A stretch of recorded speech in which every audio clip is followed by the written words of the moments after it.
Hello and welcome to your 20-minute healthy fit pelvic floor conditioning class.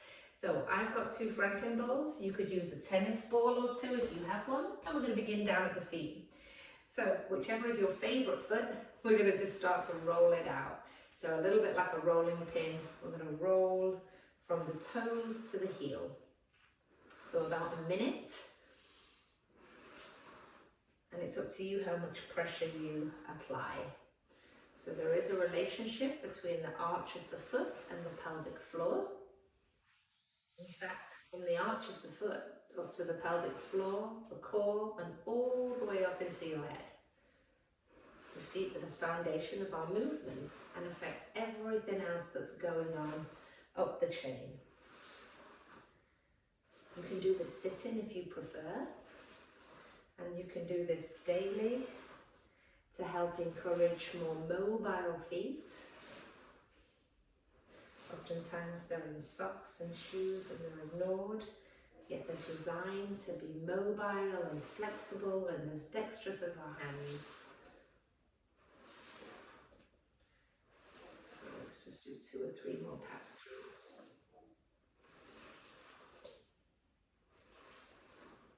Oftentimes, let's switch.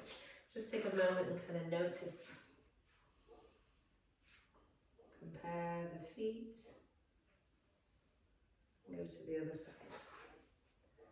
It's great to start with the feet. Our lives are busy and our head is always full. So it's a great exercise and very simple to just get grounded. So here we are, just rolling through.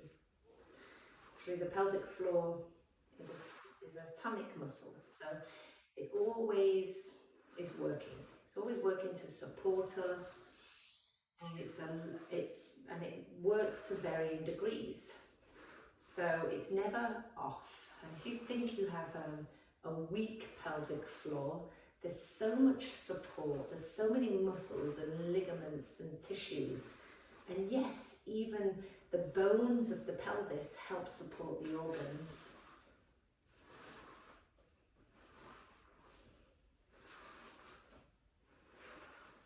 So the pelvic floor here is working because it's helping to stabilize and balance us.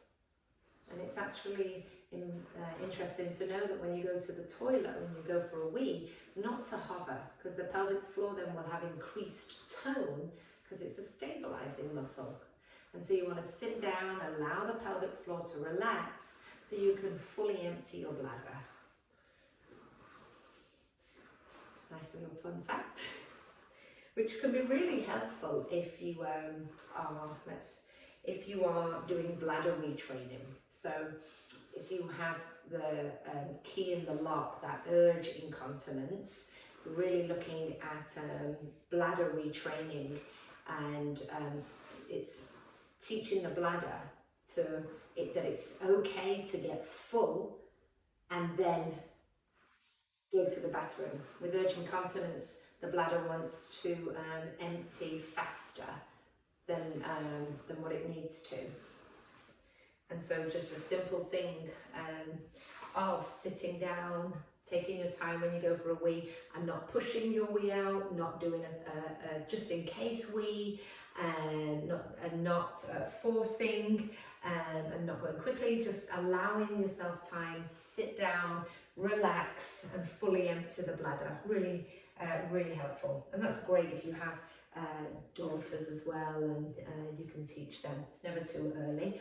So when you're ready, so we've done the feet, take a little feel of your feet on the ground, give your toes a wiggle. And why don't we just lift all 10 toes up, stretch them wide and lie them down.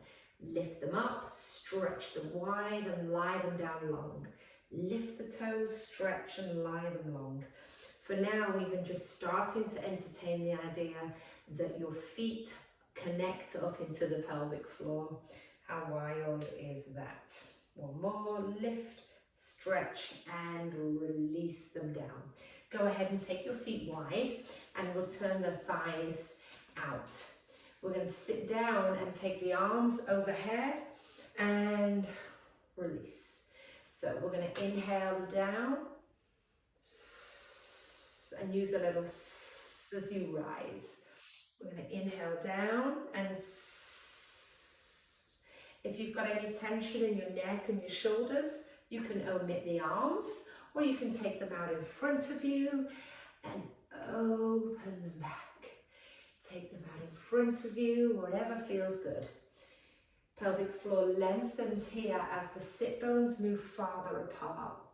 And then those muscle fibers, the filaments, slide together as the pelvic floor shortens and lifts.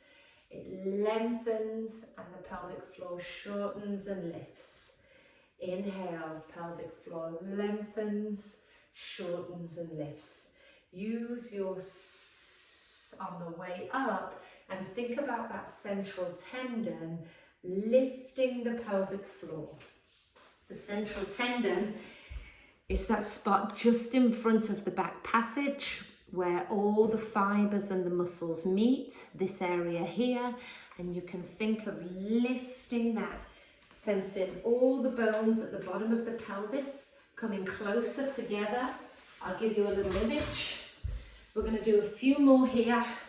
Certainly start to feel some fatigue if this is your wonderful pelvic floor.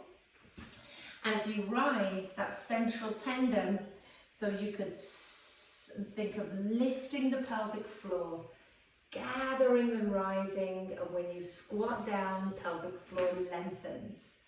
And S, lifting the pelvic floor from that central tendon. Or you could think close and lift your back passage. If you have any tightness in the pelvic floor, really focusing on this downwards phase and that elongation of the pelvic floor. We're going to do one more here. I think I've done my arms the wrong way, haven't I? And then from here, we're just going to pivot turn, and we're going to take this, keep this wide stance. Pelvic floor is long, and we're going to go down and up for 8. So again, you could inhale down and up. So the pelvic floor is part of your core. We'll do 4 more, and it's part of this intelligence system. Works with the diaphragm, connects with the pelvic floor at the bottom, abdominal wall, into the back, inner thighs, hips, gluteals. When you're ready, we're going to come halfway and we're going to pulse for 8 and 7 and 6, 5, 4, 3, 2, and then come up, and let's pivot turn the other way. So we're going to inhale down and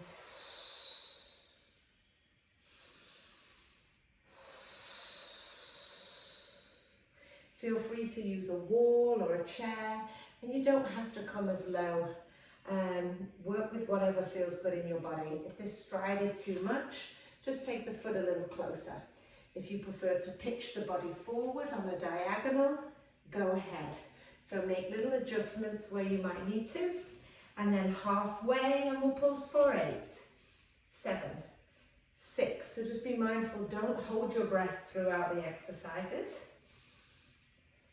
2, 1, come in, and then let's heel toe in. From here, I'm going to stand on the mat and take my feet under my hips, so we know where our hips are. Here, the front of the pelvis. I'm going to take my arms up, and then from here, I'm going to roll down, rolling down, and when the spine goes no more, roll the pelvis forward, tail lifting, pelvic floor lengthening. And then from your tail, it's like you're going to send it under to start to roll back up. Off we go, rolling down. Pelvis rolls forward like a wheel, pelvic floor lengthening, widening, and then pelvic floor shortening. Can you move from the pelvic floor? Can you think that the coccyx, the tail, is going closer to the pubic bone as the pelvis rolls back? Sitting bones are narrowing. Off we go, over, exhale. And then here, let's pelvic floor, here we go. It's going to start to lengthen as it rolls forward.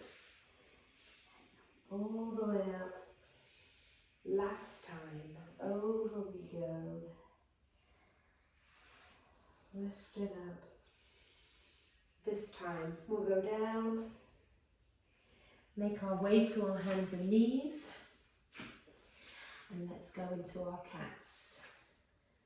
Shortening the pelvic floor and lengthening. Think of the sit bones getting narrower, the tail coming towards the pubic bone, and then widen the sits, lift your tail.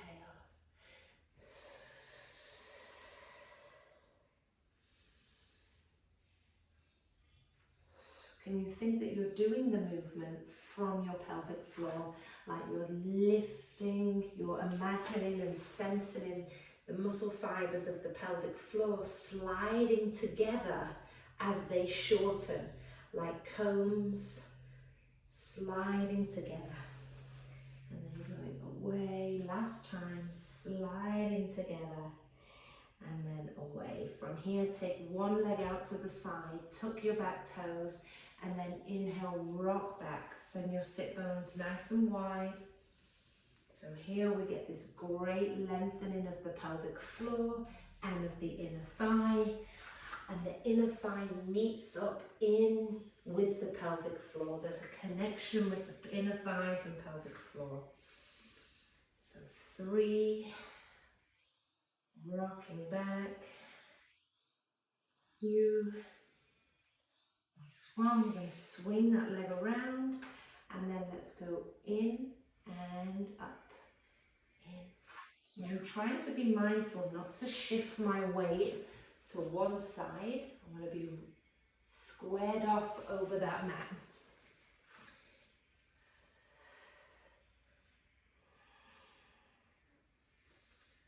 So when you're ready, twice more, and bring it in. Take the other leg out, and then let's rock back and forth. So only rock back as far as you can without your tail tucking under. Okay, so really do think about the bottom of that pelvis going wide. When we move the bones of the pelvis, when we move the hip, it will affect the pelvic floor. Of course, breathing moves the pelvic floor. Let's swing it back. Bring it in and off we go. Just level off.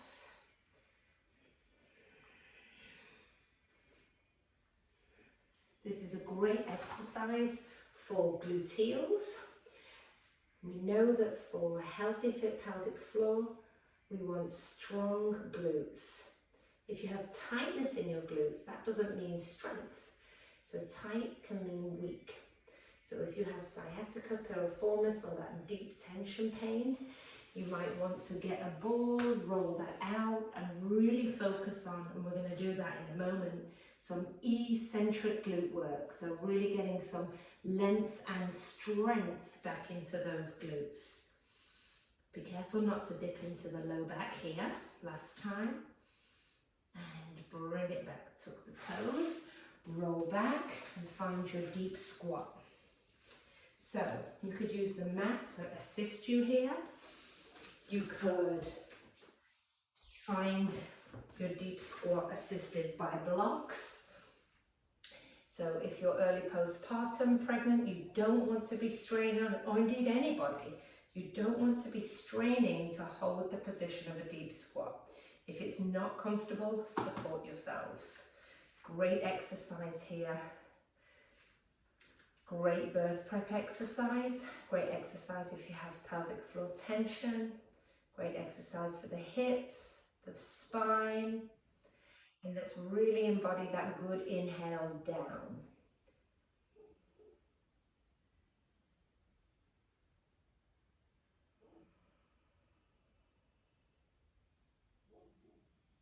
Since pelvic floor tension is really quite common, pelvic floor tightness really quite common. Often it's our lifestyles, lots of sitting, lots of tail tucked under, over exercising, could also lead to pelvic floor tightness and tension, maybe previous births, trauma.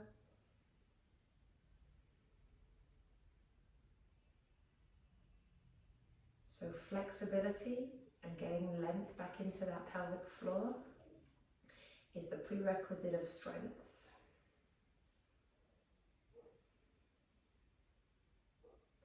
When you're ready, you're going to rock yourself forwards.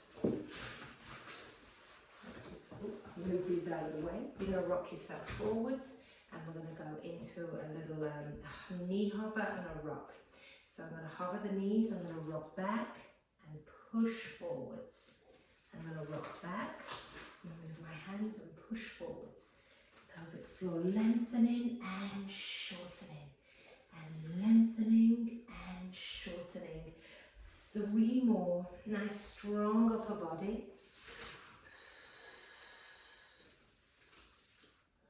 Maybe you could imagine like you're being propelled forward from your sit bones. You're being like a cannon. Feel that energy up through the pelvic floor. Last time, and then here into your downward dog. Pelvic floor is long. Catch your breath, notice your heart rate. And then walk your hands back to your feet. As we sense the tail rolling under, sit bones getting narrower and going all the way up and over and release. This next exercise is a great exercise for the gluteals and the pelvic floor. Can be super helpful if you do have back wall pelvic floor tightness, tension in the gluteals. Oftentimes we just focus on this coming up phase of a squat, so the shortening phase, but we don't want to further shorten. We want to get strength on the downward phase, so it's that eccentric lengthening that's a really great place to get strong. Okay, so getting rid of tightness is going to help us get stronger, or even open that pathway to gain strength. Here's the move, a little bit of instruction. So take one foot, you see I'm in a bit of a staggered stance, it's not huge. Okay, I'm going to tip, I'll show you from the side. So I've got my hands on my hips. So I've got my left foot forward and my right leg back. I'm going to tip forward at the hip. So I've not rounded my spine. I've tipped at the hip. Now, stay there. So this time, what I'm going to do is take my right hand, my right side of pelvis, tip it towards my left knee and squat back. And I really want to get that length in that left buttock. I step the foot in and come up. So I'm going to step back. I'm going to tip forward at the hip. Angle my right hand, my right hip to my left knee. Really getting that length on that gluteal. And then step my foot in and rise. Step back, tip at the hip. Angle the pelvis in, squat back. 2 feet together and rise. Well, not together, but on the same plane. So I'm going to show you from the side, tip at the hip, angle in, 2 feet, and rise. Focusing on that eccentric, that lengthening of the gluteal and the back wall of the pelvic floor. I'm going to show you from the back because sometimes it's easier to see here. So I'm going to go tip at the hip, angle, and then foot in and rise. One more. 1, angle in, that length, foot in, and rise with 2 feet. Other side, are we ready? So let's go. So I'm going to tip at the hip.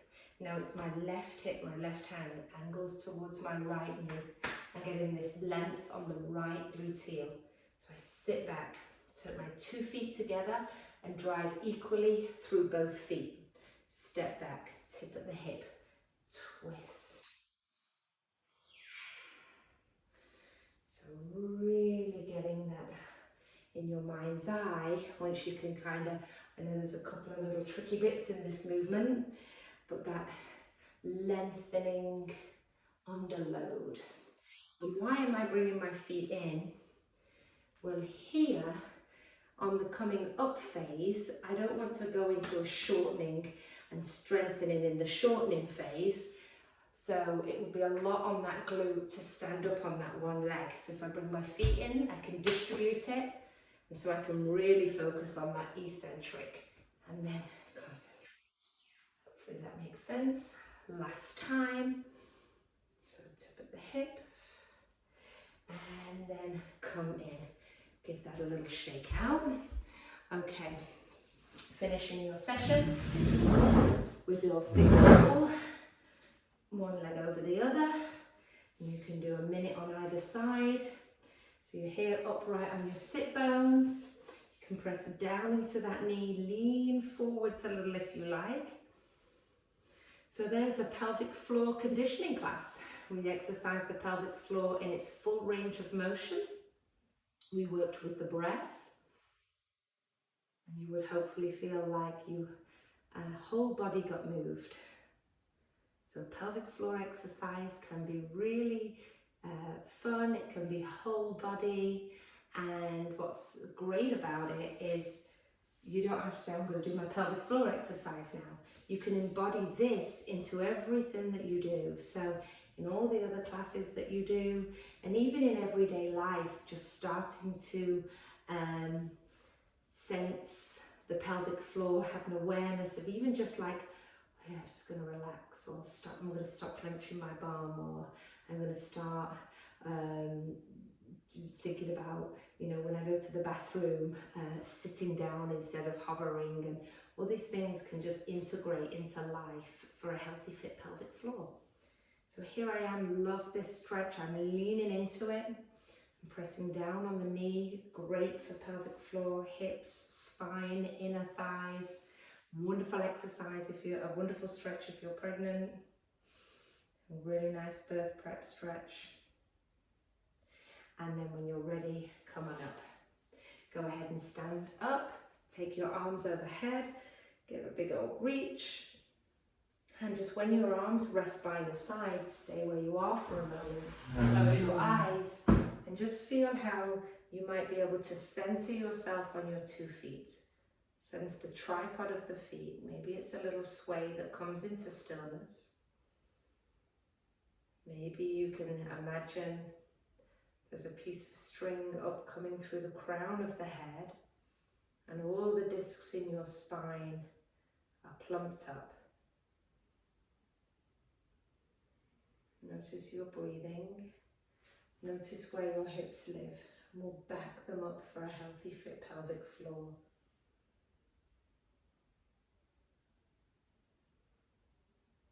Once more, inhale those arms up. And release them down. And there's a movement class. I hope you feel good. If you have any questions, feel free to contact me. Bye-bye.